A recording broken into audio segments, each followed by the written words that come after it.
வந்திருக்கிற எல்லாருக்கும் வணக்கங்க.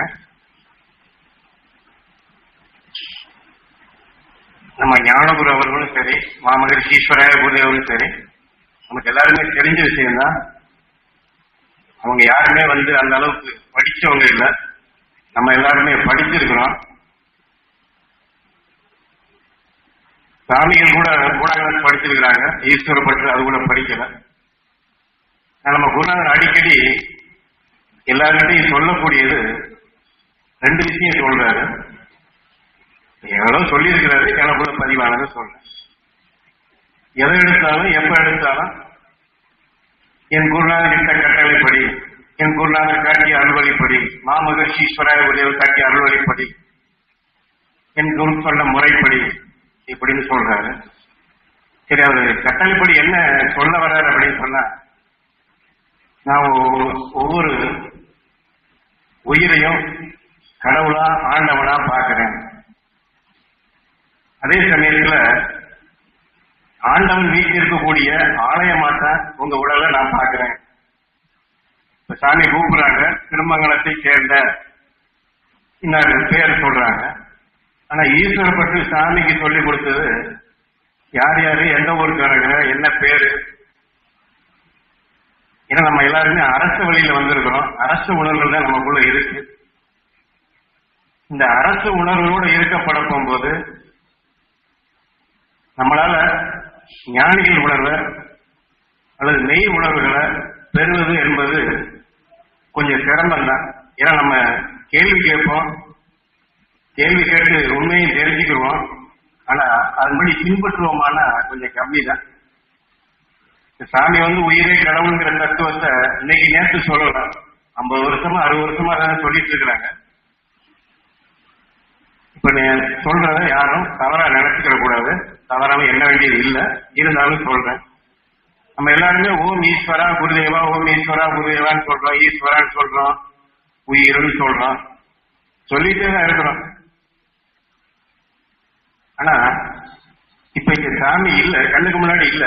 ஆனா இப்ப சாமி வந்துட்டாருன்னா என்ன செய்வான், அதாவது ஈஸ்வரப்பட்டு வந்துட்டாருன்னா என்ன செய்வான்? நம்ம எல்லாரும் அமைதியாக தான் உட்காந்துருக்கு. அவங்க வந்துட்டாங்கன்னா இப்படி அமைதியா இருக்க முடியுமா? உடனே நம்ம உணர்ச்சி வசப்படுவோம். சாமி வந்திருக்கிறாங்க, ஈஸ்வரப்பட்டு வந்திருக்கிறாரு. இப்ப நம்ம அவங்கள மதிக்கிறோம், அவங்கள போற்றணும்னு விரும்புறோம்.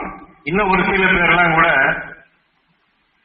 அவங்கள ரொம்ப உயர்வா நினைக்கிறேன்னு சொல்லுவாங்க. ஆனா அவங்க சொன்ன முறைப்படி அவங்களால கடைபிடிக்க முடியுதா அப்படின்னா அது ஒரு கேள்விக்குறிதான். ஏன் இத இப்ப சொல்றேன்னா, இப்ப அனுபவங்களை சொல்லப்பட போகும்போது இப்பதான் எனக்கு இந்த அனுபவங்கள் ஓடிட்டு இருக்கு. நம்ம எல்லாரும் சாமியை நோக்கி, ஈஸ்வரப்பட்ட நோக்கி, துருவ நட்சத்திரத்தை நோக்கி, சப்தரிஷி மண்டலத்தை நோக்கி, மகரிஷிகளை நோக்கி ஓடிட்டு இருக்கிறோம். ஆனா அவங்க எல்லாருமே நம்மளை நோக்கி ஓடி வந்துட்டு இருக்கிறாங்க. நம்ம அவங்கள கடவுளா நினைக்கிறோம், பெரிய சக்தி வாய்ந்தவங்களா நினைக்கிறோம். அவங்ககிட்ட போனாதான் நமக்கு நல்லது நினைக்கிறோம். ஆனா அவங்க என்ன நினைக்கிறாங்கன்னா, நம்மளை நோக்கி நம்ம எல்லாரும் அந்த உயர்ந்த நிலை பெறணும். நாம அவங்க உயர்ந்தவங்களா நினைக்கிறோம். ஆனா அவங்க நம்மளைத்தான் உயர்வா நினைச்சு வராங்க.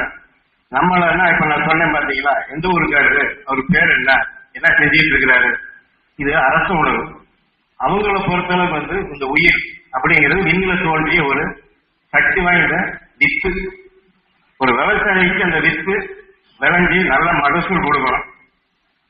அந்த விவசாயியா இருக்கிறவங்களும் அதையே முழு மனசா அதையே இயங்கிட்டு இருக்கிற மாதிரிதான் நம்ம சாமியை நோக்கி ஓடிட்டு இருக்கிறோம், துருவ நட்சத்திரத்தை நோக்கி ஓடிட்டு இருக்கிறோம். ஆனா அவங்கெல்லாம் நாம இந்த பூமியில இப்ப ஒரு கடைசி காலகட்டத்தில் இருக்கிறோம்.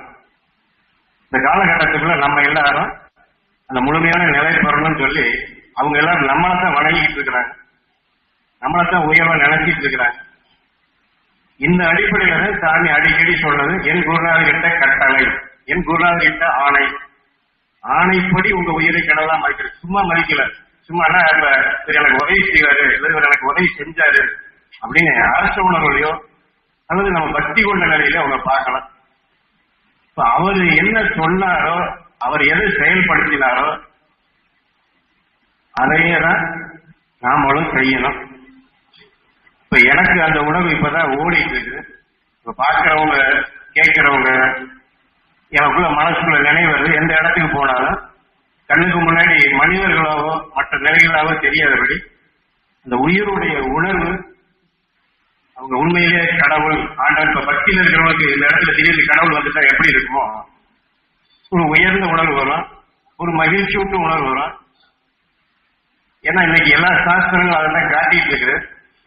தெரிஞ்சோ தெரியாமல கடைசியில் ஆண்டவன் போய் சேர்றதான் எல்லா மதங்களும் சொல்லுது. எல்லா வகையினரும் எல்லாரும் அதை தான் சொல்றாங்க. படிச்சவங்களா இருந்தாலும் சரி, விஞ்ஞானியா இருந்தாலும் சரி, கடைசியில் அவனுக்கு மேலே கையை காமிக்கிறான். ஆகையினால எனக்கு கிடைச்ச இந்த உயர்ந்த உணர்வு குருநாதர் காட்டிய வழியில அவர் எப்படி இது என் குருநாதர்கிட்ட கட்டளைப்படி நான் இது செய்யறேன் அப்படின்னு சொல்றாரோ, இத்தனை வருட காலமா இருந்தாலும் இப்பதான் எனக்கு அந்த ஒரு உயர்ந்த உணர்வு இப்பதான் கிடைக்குது. இந்த உயர்ந்த உணர்வோட பார்க்கப்பட போகும்போது இப்ப நான் யாருக்கு சேவை செய்யறேன், உங்களுக்கு எனக்கு கொடுக்க போறேன் அப்படின்னு நான் சொல்லவில்லை. ஈஸ்வரப்பற்று எனக்கு இந்த வாக்க வாங்க, நான் சொன்ன வாக்க நீ மாறக்கூடாது, மாற மாட்டேல, என் வாக்க காப்பாற்றல அப்படின்னு சொல்றேன். அதுபோல இந்த குருநாதர்கிட்ட அவர் கொடுத்த வாக்க கடைப்பிடிக்கிற நிலையில ஓரளவுக்கு எனக்குள்ள பார்க்கக்கூடிய எல்லாரையுமே உயிரை மதிக்கக்கூடிய பண்புகளும், இந்த உடலை ஆலயமா மதிக்கக்கூடிய பண்புகளும், அதில் இருக்கக்கூடிய தெய்வ குணங்கள் அது ஓங்கி வளரணும். அந்த உயிரான ஈசனுக்கு ஒரு சேவை செய்யணும். இது இந்த தியானத்தை கடைப்பிடிக்கிறவங்க, கடைப்பிடிக்காதவங்க, வேண்டியவங்க, வேண்டாதவங்க, பிடிச்சவங்க, பிடிக்காதவங்க, சொந்தக்காரங்க, கணவன், மனைவி, குழந்தை, இப்படி எந்த உறவு முறை இல்லை. உறவு முறை நம்ம சொல்லிக்கலாம். ஆனா அந்த உணர்வு இயக்காதபடி கூடுமானவரை உயிரை கடவுளா மதிக்கக்கூடிய பண்புகளும், உடல் ஆலயமா மதிக்கக்கூடிய பண்புகளும், அந்த ஈசன் வீட்டிற்கக்கூடிய ஆலயம். அதாவது இப்ப நான் சொல்றேன், ஆனா என்னுடைய பிரார்த்தனையே, என்னுடைய தியானமே, என்னுடைய இயக்கமே ஈஸ்வரப்பட்ட ஒரு மேற்கோள் காட்டி சாமி அடிக்கடி சொல்ற மாதிரி அவருக்கு சொல்லிக் கொடுக்க போகும்போது அவருக்கு எந்த உணர்வு பதிவு செய்தாரோ, எந்த உணர்வுப்படி நம்மள அவர் கடவுளா பார்த்தாரோ. ஏன்னா நாம அவரை உயர்வா பார்க்கிறோம், ஆனா அவர் நம்மளதான் உயர்வா பார்த்துட்டு இருக்கிறார். நமக்கு அது தெரியறது இல்லை. நம்ம சாமி சாமின்னு சொல்லிட்டு இருக்கிறோம். ஆனா அவர் என்ன சொல்றாரு, நம்ம உயிரை தான் நேசிக்கிறாரு, நம்ம உயிருக்கு தான் ஆசீர்வாதம் பண்றாரு, நம்ம உயிருக்கு தான் வேண்டுறாரு. அவர் தாயாவும் இருந்து குழந்தையாவும் இருந்து அவர் குருநாதர்கிட்ட கட்டளைய நம்ம குருநாதர் அந்த குருநாதருடைய நிலைகள்ல அந்த குருவாவே அவர் பார்க்கிறாரு. அதான் அடிக்கடி சொல்றாரு. இப்ப என்னுடைய அனுபவத்துல இதான் கிடைச்சிட்டு இருக்குங்க.